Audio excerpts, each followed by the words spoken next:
The United Nations Human Rights Council Working Group on Arbitrary Detention has indicted Nigeria and Kenyan governments over the arrest and extraordinary rendition, torture and continued detention of the leader of the indigenous people of Biafra, IPOB, Nnamdi Kanu, without due process. The UN therefore asked the Nigerian government to immediately release Kanu unconditionally and pay him adequate compensation for the arbitrary violation of his fundamental human rights.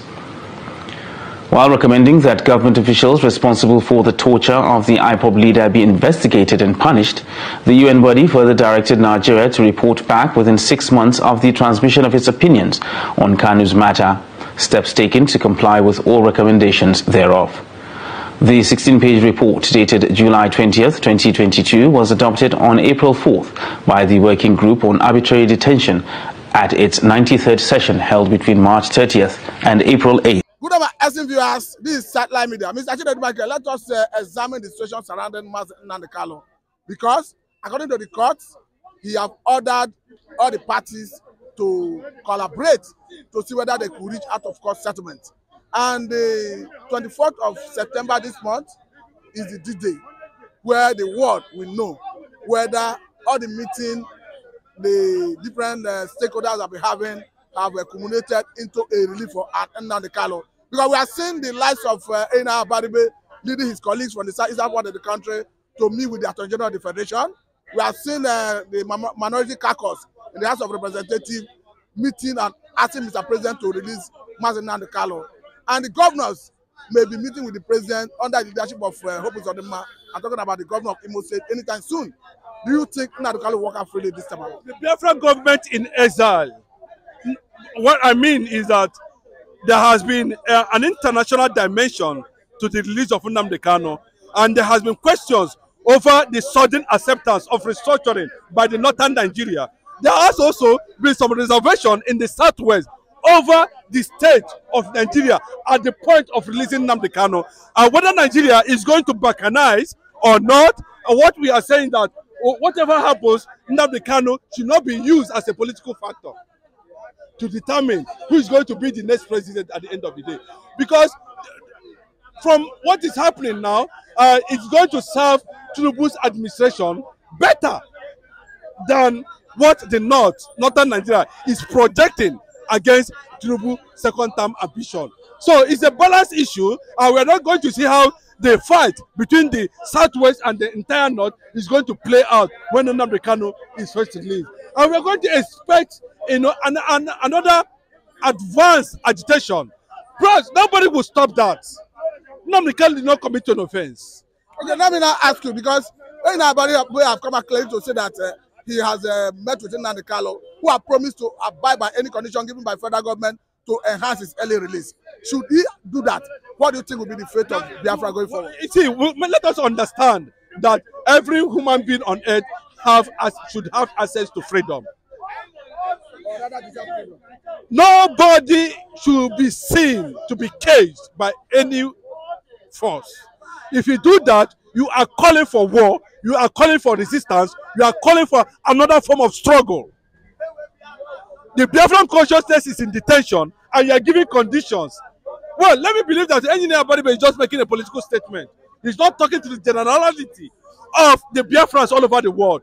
You are talking about over 150 million Biafrans all over the world. You conduct a census to know the number? Yes, and it's not a matter of census. I can tell you categorically clear, the entire Haiti, the entire Jamaica, the entire Barbados, Belize, they are all Igbos. The entire South America are all Igbos. You can see most of them have come out to start confessing their Igbo identity. Ally, are you not seeing it? They come out publicly and say it. So the conscience, see, Biafra should be seen as something that will unify the black man. That's the one thing, not Nigeria. Nigeria cannot do that. So anybody that is threatening Nnamdi Kanu with whatever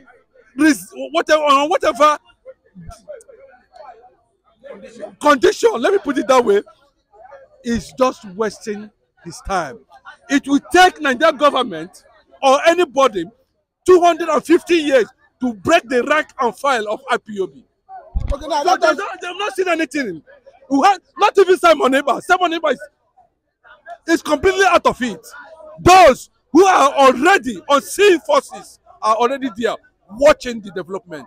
Okay, let me bring this angle because I interviewed someone the other time, Ben Jack by name, Uwazuruke, one of Oba, who said that Uwazuruke Masop is the way to go. That IPOB Nnamdi Kanu should come and queue behind Uwazuruke. Nnamdi Kanu cannot queue behind Uwazuruke. Uwazuruke is a national agitator. Nnamdi Kanu is an international and national agitator. So what is the difference? Unrecognized and registered under Billing Human Rights Agreement of United Nations Charter. I don't want to dive deep into the issue of Masop or how Masop came up. And the advice that came from Reverend Francis on the issue of toeing the line of the United Nations requirement for self-determination. And that is where Nnamdi Kanu came in and took it upon himself to meet the requirement of the United Nations.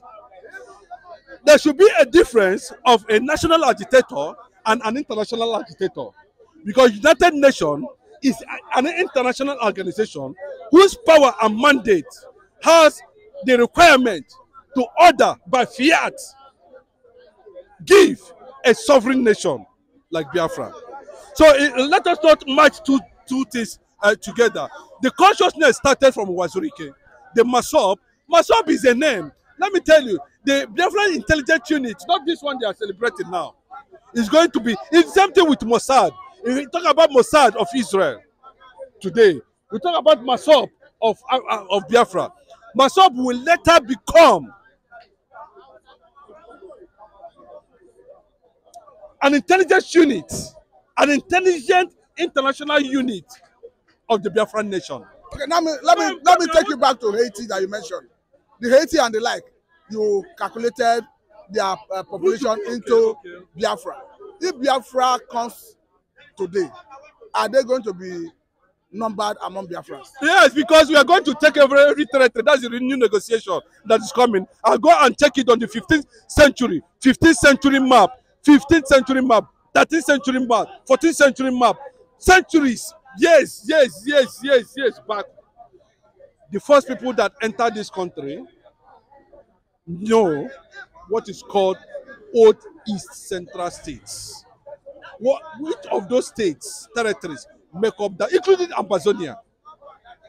But because of the mistake Azikiwe did sometime along the line, that was where a referendum was granted to Amazonia and they moved. All those colonies, Biafra colonies, are going to come together. There will be a nation that the whole blacks will be proud of, even those in America.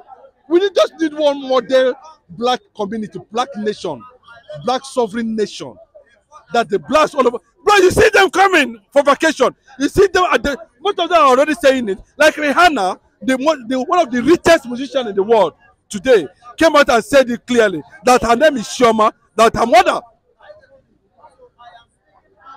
told her that she's an Igbo. Look at Buju Banti from Jamaica and Haiti came out. Wyclef, all of them came out and said they are Igbos. So what are you talking about? They have Igbo identity, they have Igbo DNA, that we are told the history. No wonder the British colonial masters during the slave trade concentrated so much because of what they saw about the Igbo nation. And they took out our relevant and important well-to-do powers, men, and move them to South America. The time will come when they will see Biafra as a nation. You know, they can, like somebody can easily say, "I need a visa to America. I need a visa to Paris." You know, and they will be saying it. They want to visit, you know, a nation built by a black man, And that would be the Prince of Africa. That would be Republic of Biafra. Under the leadership of. Yeah, we are going to have. Thank God for some things we are getting now. It's going to be modeled after British government, Israeli government. We are going to have a prime minister, you know, as the man that will take over the affairs of the Biafran nation. The time will determine who is going to become the first prime minister of restored Biafra at the end of the day. We have had our military head of state But now we are looking at, that's on Colonel Odumegwu Ojukwu. Now we are looking at the civilian head of state of Biafra. Let me put it that way. You know, that will be called Prime Minister. And that man that they are going to make the Prime Minister of Biafra restored, God will unveil that personality when the time comes. So it's not for you now we don't have anything like that for now. But when the time comes, definitely we'll have one. I must say, baby, thank you for time. Let us wait for that time when the Prime Minister will unveil, just as you have said. Yes. Maybe we'll have you then to give us appraisal of the personality.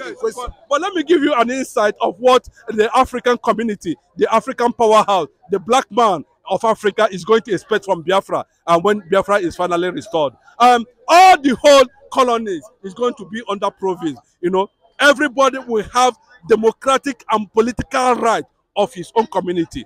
That is one factor that Nigeria will not, Biafra will not play with Biafrans at the end of the day when Biafra is finally returned. We are not going to toe the line of demonic Nigeria in the way Nigeria does their own thing. And all those politicians who have been corrupted by the Nigerian system will not be allowed to take any position in Biafran land.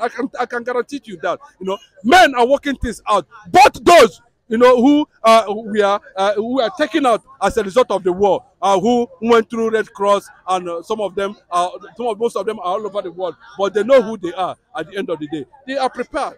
You know, we have a de facto running government secretly, not the one that we are seeing today, that will come and make sure that, you know, everything is in place, including our airspace, including our maritime space, will be judiciously made use of to the benefit of Biafra. I give Biafrans just less than 5 years, you know, to build the Biafran nation to a modern nation of the world. It's a vision that everybody must be involved in. And secondly, that is why we are recommending Alex Oti of Abia State to keep on doing the foundation of the coming kingdom.